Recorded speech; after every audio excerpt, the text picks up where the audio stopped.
Hi friends, welcome మన ఉమ్మడి వంటలు ఛానల్కి. ఈరోజు నేను చూపించబోయే రెసిపీ గోబీ పోహా. గోబీని చిన్న చిన్న పీసెస్ కట్ చేసుకున్నాను, కొత్తిమీర కట్ చేసుకున్నాను, ఆనియన్స్ కట్ చేసుకున్నాను, టమాటాలు కట్ చేసుకున్నాను. స్టవ్ పైన బాండి పెట్టి 2 స్పూన్లు పెద్ద స్పూన్లతో ఆయిల్ వేసాను. పోపు వేసుకోవాలి. ఆవాలు, మినప్పప్పు, కొద్దిగా వాము, జీలకర్ర, కొద్దిగా శనగపప్పు వేసుకొని బాగా విరగనివ్వాలి.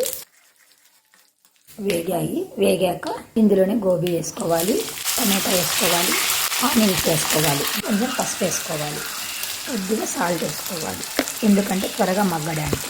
వేసి ఒక మారు కలబెట్టాలి. ఇవి మధ్య లోపల మనం మిక్సీకి దీనికి కావలసిన మిరప్పొడి వేసుకుందాం.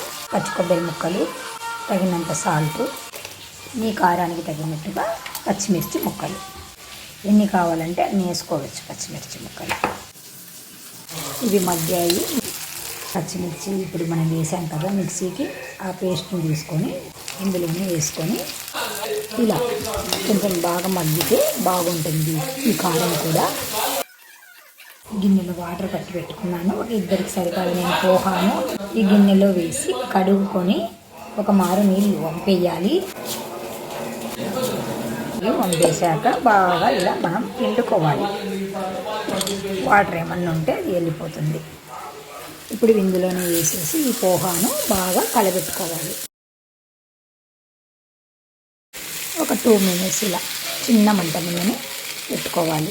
చివరగా కొత్తిమీర చల్లుకోవాలి. ఒక మారు కలబెట్టుకోవాలి. స్టవ్ ఆపేసి నిమ్మరసం వేసుకొని మళ్ళీ ఒక మారు కలబెట్టుకోవాలి. అంతే అండి, చాలా సింపుల్గా మనం పోహా గోబీ రెడీ అయ్యిందండి. తప్పకుండా మీరు ట్రై చేసి మాకు ఎలా వచ్చిందో తెలియజేయండి ఫ్రెండ్స్, కామెంట్ రూపంలో. By bye friends.